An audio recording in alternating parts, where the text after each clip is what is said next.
ST आणि SC आरक्षणाबाबत सर्वोच्च न्यायालयाने दिलेल्या निर्णयाविरोधात आंबेडकरी संघटनांनी यापूर्वीच विरोध दर्शवला होता। मात्र आज काही आंबेडकरी संघटनांनी भारत बंदची हाक दिली। राज्यामध्ये विदर्भातील काही जिल्ह्यांमध्ये या बंदचा प्रभाव जाणवला, तर उत्तर भारतामध्ये बिहार आणि राजस्थानमध्ये या बंदचे पडसाद उमटले।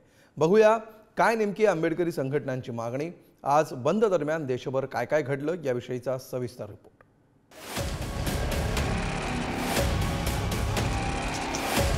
ही दृश्य आहेत बिहारच्या पाटण्यामधली।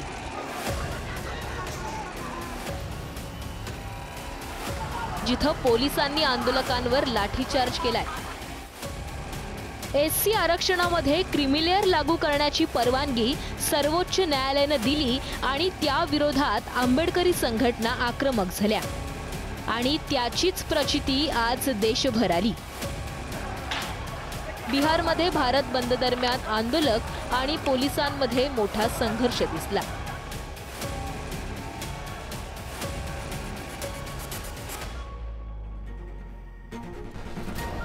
आंदोलकांकडून रेल रोको करण्यात आला।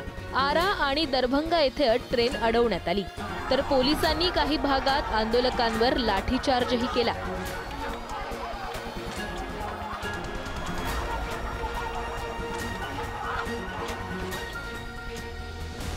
तिकडे राजस्थानातही भारत बंदचा परिणाम दिसला। जयपूरसह 16 जिल्ह्यांमध्ये शाळा बंद होत्या। भरतपूरमध्ये इंटरनेट सेवाही बंद ठेवण्यात आली होती, तर काही ठिकाणी बसेसही अडवण्यात आल्या।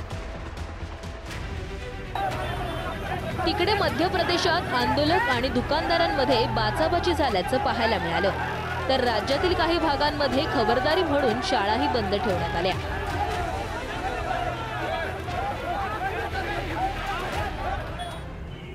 तर इकडे राज्यातही या बंदला संमिश्र प्रतिसाद मिळताना दिसला।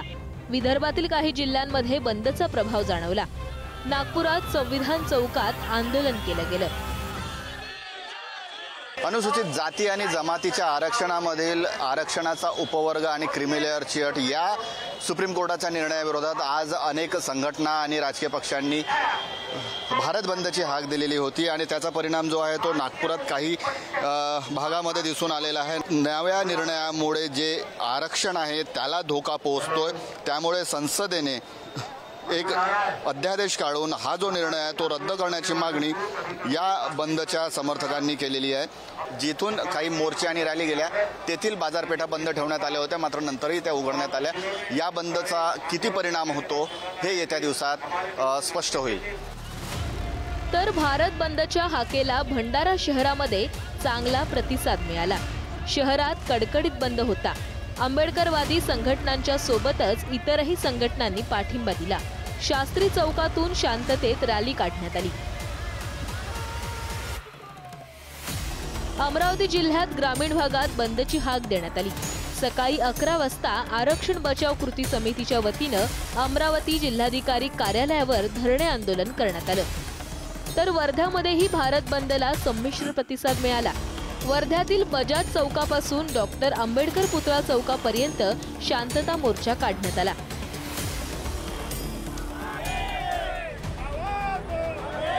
गोंदियामध्येही बंदचा नारा लगावत रॅलीचं आयोजन करण्यात आलं। मोठ्या संख्येनं यावेळी विविध संघटनांचे कार्यकर्ते उपस्थित होते। तर भारत बंदला पाठिंबा देत बीडच्या बाजारपेठेतूनही दुचाकी रॅली काढण्यात आली। यावेळी मोठ्या संख्येनं लोक सहभागी झाले।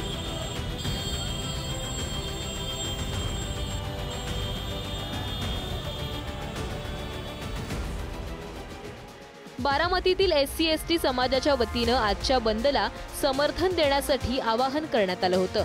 त्याला व्यापाऱ्यांनी प्रतिसाद दिला, तसंच निषेध मोर्चा सुद्धा काढण्यात आला। भारत बंदला मनमाड शहरातही चांगला प्रतिसाद मिळाला। शहरातील दुकानं कडकडीत बंद राहिली, तर आरक्षण बचाव कृती समितीनेही बंदची हाक दिली।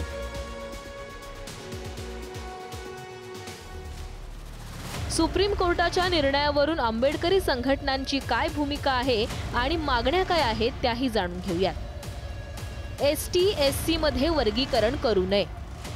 एसटी आणि एससीच्या आरक्षणाला 9व्या अनुसूचित टाका। खासगी क्षेत्र आणि न्यायपालिकेत आरक्षण मिळावं। देशात जातीय जनगणना करण्याची मागणी करण्यात आली आहे। दरम्यान या प्रकरणावर पंतप्रधान नरेंद्र मोदी यांनी यापूर्वीच आपली भूमिका स्पष्ट केलेली आहे। 9 ऑगस्टला पंतप्रधान मोदींनी म्हटलं होतं की एससी आरक्षणाला नॉन क्रिमिलेअर लागू केला जाणार नाही। सुप्रीम कोर्टाच्या निर्णयानंतर दलित समुदायातील खासदारांनी पंतप्रधान मोदींची भेट घेऊन चिंता व्यक्त केली होती। मात्र आता देशभर व्यक्त होणारी नाराजी आणि विशेषतः आंबेडकरी संघटनांमधून येणारी प्रतिक्रिया पाहता सरकार या सगळ्यावर काय ठोस भूमिका मांडणार हे पाहणं महत्त्वाचं असेल। गुरुप्रसाद जाधव, पुढारी न्यूज।